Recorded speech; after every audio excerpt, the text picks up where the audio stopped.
The thyroid is a very important gland in our bodies. It's responsible for a myriad of life processes, but it can also wreak havoc with our general health. Most people associate thyroid problems with women's health, but believe it or not, men are also affected by it. So we've invited our regular homeopath, Dr. Prenitha Naidoo, who is here to share more light on the thyroid as well as natural solutions to manage it. Welcome, Dr. Prenitha. Thank you for joining us. Thank you. So tell us now, in general, the thyroid, what is its main purpose in the body and its regulation in the body? All right, so let's just break down where the thyroid is, because I think most people don't know where it is. So basically, it's a butterfly gland that sits behind, as we term it, the Adam's apple. Yes. And its main function is that it actually controls something called your basal metabolic rate. Okay. So basically, simply put, it controls the functioning of every single cell in your body. That means that simply what it does is it takes calories that you eat, combine it with oxygen, and it converts that into glucose. Okay. So what the glucose does is in every single cell, it controls either your appetite, digestive disorders, or digestive health in general. Right. Also, it helps with temperature control. So every single condition that happens in your body or chemical process has to be under a specific temperature. Okay. And this is what your thyroid basically does. What are some of the problems that can arise with the thyroid that makes it not function correctly? Okay, so there's two major conditions that can happen with the thyroid. There's something called hypothyroidism and hyperthyroidism. So basically what that means is hypo meaning underactive thyroid and hyper meaning overactive thyroid. So what happens is, just simply to make people understand what the thyroid does, is that you have a messenger that comes from your brain, which speaks directly to your thyroid, and it tells your thyroid to convert into very important hormones. So the messenger that comes from your brain to your thyroid is called your TSH, or thyroid stimulating hormone. Okay. The two hormones it converts into is something called T4 and T3. Once these two are produced, they then leave the thyroid and they control all the other functionings that's happening within the body. Okay. All right, so when we say an underactive thyroid, basically what happens is that your body is either producing too little of the T4, T3, or overactive too much. Okay. So then there's a negative feedback to the brain saying you're either producing too much or too little. So how I explain it to patients is, your messenger within your brain is known as your pituitary gland. So you have your hypothalamus, which controls your pituitary gland, which controls your thyroid. Okay. So for purposes of explaining to people and simplifying it, your pituitary is your thermostat, Right. and we look at your thyroid as being your furnace. So if you have too much fire, it's going to send a messenger to say the thermostat needs to reduce the amount of heat. So the hormones produced are like your fire. So that's controlling how the thermostat's being regulated. Right, okay. And the brain is basically that person like you and I, which are switching the thermostat on and off. Yes, okay. All right, so okay. that's basically what happens within the thyroid. So with an underactive thyroid, we talk about symptoms that people can present. Okay, so generally they have dry skin, mood disorders. So depression, Okay. often related to thyroid imbalances. Yes. We talk about constipation, we talk about weight gain.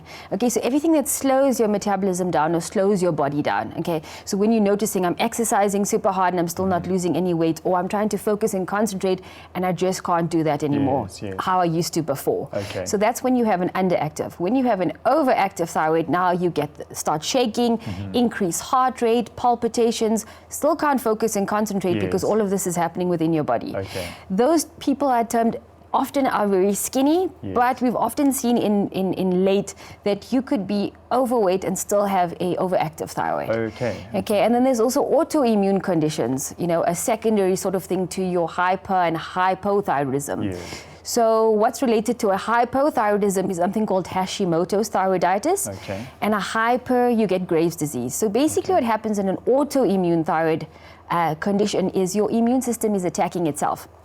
So what happens is that these endocrine glands have antibodies, and these antibodies protect them from viruses, bacteria, and parasites. So what happens over a period of time due to inflammation, these antibodies start attacking themselves rather Okay. than these foreign invaders. Yes, yeah. And often that creating inflammation causes the secondary autoimmune conditions. Okay. So basically presents the same as your hyper and hypothyroidism. However, you've got that autoimmune link, which then Yes. creates other conditions that can So it's a then more advanced issue that you've then got to deal with. arise, definitely. Why is it generally associated as a female problem, and what are the differences between the sort of the issues around thyroidism with men and women?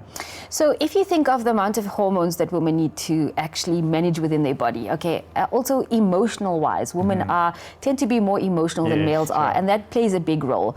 The biggest thing that affects the thyroid is our our adrenal glands or cortisol release. Yes, So if you think of generally being in fight or flight or being stressed all the time, if you on that on switch of fight or flight, your cortisol, your adrenals can only do so much, and then it looks at basically adjusting the metabolism in order to get it to function better.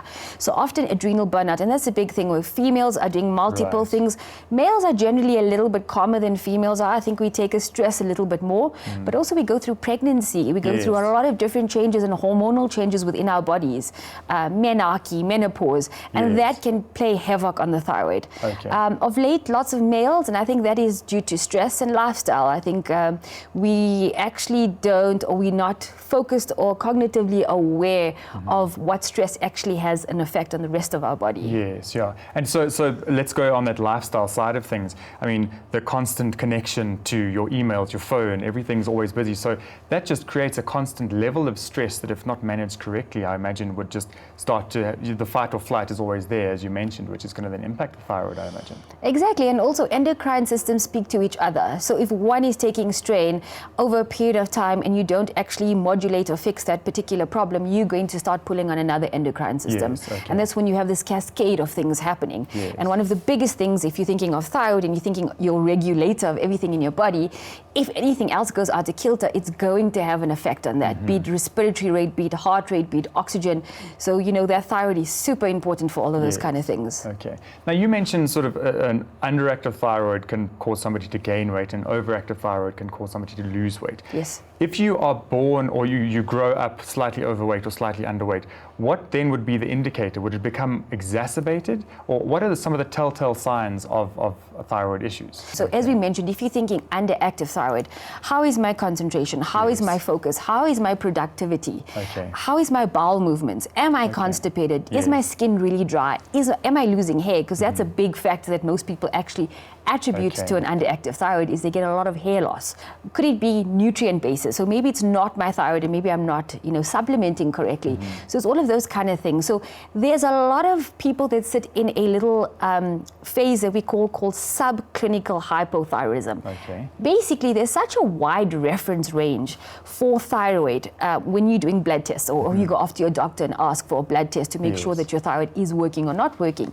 Because that reference range is so wide, you can be in the upper end or the lower end of the spectrum. If you think of your thermostat, if it's slightly hot or slightly cold in your house, you're going to feel the difference. Absolutely, yeah. And so that's why we term there are people that sit in that little subclinical hypothyroidism or hyperthyroidism that basically have the symptoms but don't have the full-on blood test that diagnostically says. So then we still try to assist from a dietary or lifestyle point of view. I suppose by doing that you can prevent the full onset, which ultimately would be a bigger problem to deal with. So you mentioned a blood test to test for thyroid disorders. Is that ultimately the best way to identify a problem?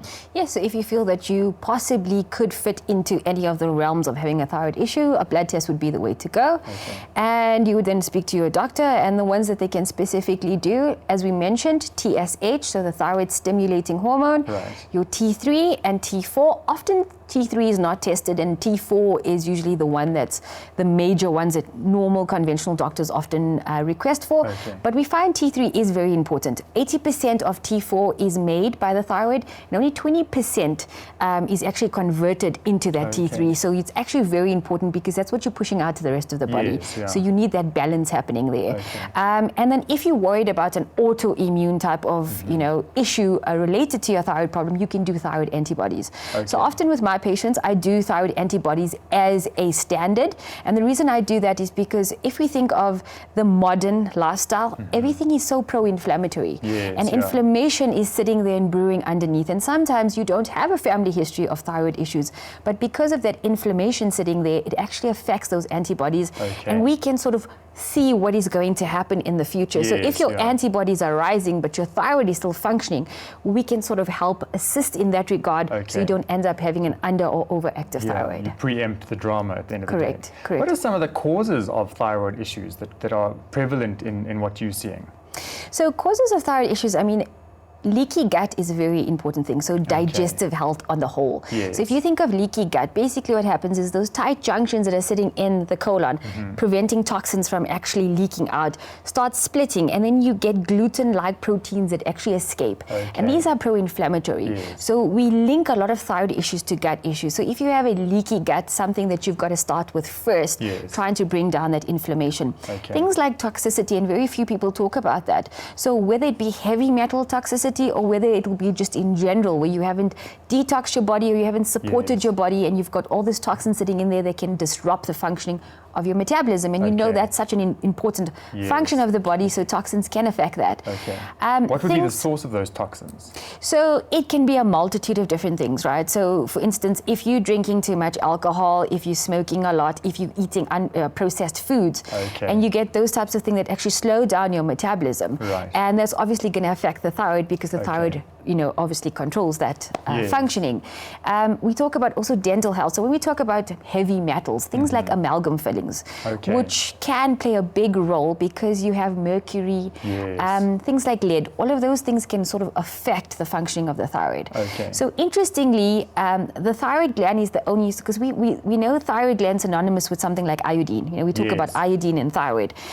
It's the only tissue in the entire body that absorbs iodine. And the only way we get the iodine is directly from our food source. So iodine, very controversial when it comes to thyroid issues. If you've got an overactive thyroid, iodine is often not suggested. Underactive thyroid means you don't have enough, because you need iodine to bind with something called L-tyrosine or tyrosine in the body to convert into their T4 and T3. So those are kind of simple things that can happen. Adrenal stress, adrenal fatigue. So we're talking about burnout. We're talking about those kind of things that can affect the thyroid health. And yeah, those are the big ones, Miss. What are some of the traditional ways of treating thyroidism? Because I know altroxin is a common one, and thyroxin and things like that. Yes. Is that still very common practice? Yes, so there are newer schools of allopathic medicine for thyroid health, but it is sometimes a hit or miss in some people's cases. So the big thing is when you're taking conventional medicine, they're either putting in T4 or T3, and it's what your body's going to do with that. So sometimes it's not just that you need the T3 or the T4. Sometimes you don't have the converters, so the ones that basically go there and convert your T4 into T3. For instance, like I mentioned to you, iodine, you may have iodine coming in your diet, but you don't have tyrosine in order to convert it. Or things like selenium, zinc, iron, vitamin D, they're very important. So often if you're doing a thyroid test and you notice that, okay, I'm tending towards an underactive or overactive thyroid, those are sort of other markers that you can look like vitamin D. Vitamin D is very important. Yes. So you mentioned vitamins and mineral elements that could help with the thyroid. What are some dietary sources of great nutrients that are going to be beneficial to the thyroid and its functioning? So wild caught salmon, I think fish is really good, really anti-inflammatory. So in the same regard, you could do like an omega fish oil. People don't consume enough fish. They don't get enough EPA, DHA, and generally you have to have 1 portion of fatty fish per day in your diet to have sufficient amounts. So they help from an inflammatory point of view. So things like that. Sprouted seeds, so things like chia seeds, flax seeds, very, very beneficial. Hemp seeds, so anything sort of sprouted. What is the sprouted aspect? Why does that make a difference? So sprouted seeds are basically very nutritional. They're nutritional dense. They're also not pro-inflammatory. So if you're looking at grains that are sprouted are way better for you than ones that aren't, because it's easier from a digestive point of view. So when we talk about thyroid and we think of inflammatory thyroid issues and we're thinking of leaky gut, you want to make sure you're doing healing stuff specifically for the gut. So I mentioned bone broth. So bone broth is very, very good in the sense that it's high in collagen, very high in nutrients that help to actually heal the lining of the gut. So if you think that, oh, I do have a thyroid problem, but in conjunction with that, I think mine is linked to my gut. You know, doing bone broth or adding bone broth into your diet would be very beneficial. Green leafy vegetables, we always talk about that. You know, they help with phase 2 detoxification. Very important for your gut. Big things that I often tell patients to avoid if you have a thyroid issue is gluten and dairy. Okay, so they are pro-inflammatory, and that's just the biggest reason. So once you have your thyroid under control and you see that all your markers are sitting and you're feeling much better, you can reintroduce them, but they are very pro-inflammatory. So we want to remove inflammatory sort of foods from the diet. As far as possible. Yes. And then from a supplementing point of view, what would be, if you had to give a couple of options that are useful for thyroid maintenance and health, what would the sort of principal ones be in your mind? So lots of research around selenium, and selenium is actually quite beneficial, but you've got to get a really good form of selenium. So we talk about methylselenocysteine, which is actually a converted form of selenium. So if you have a thyroid issue and you are on conventional medicine, you could do something like selenium to assist. You could have a look at vitamin D. So vitamin D should be tested because high levels can be toxic. So if you wanted to do a low dose vitamin D to support, obviously we live in a sunny South Africa, but we avoid the sun like the plague because we're afraid of skin cancer. So vitamin D being a big factor, things like iron. So make sure that your iron levels are adequate, right? We talk about the fact that your calories bind to oxygen to make glucose. If you don't have enough red blood cells, enough oxygen, you're not carrying enough iron. So that can be a factor. So look at your complete sort of nutritional panel, sort of look at your iron and your selenium and those kind of things. You can add that in. Tyrosine, very beneficial, and that I mentioned to you because it helps with the conversion of iodine. Iodine is very sort of controversial because it can affect your thyroid either way if you don't know what's happening. But you can get it from food sources. So things like kale, you know, very, very high.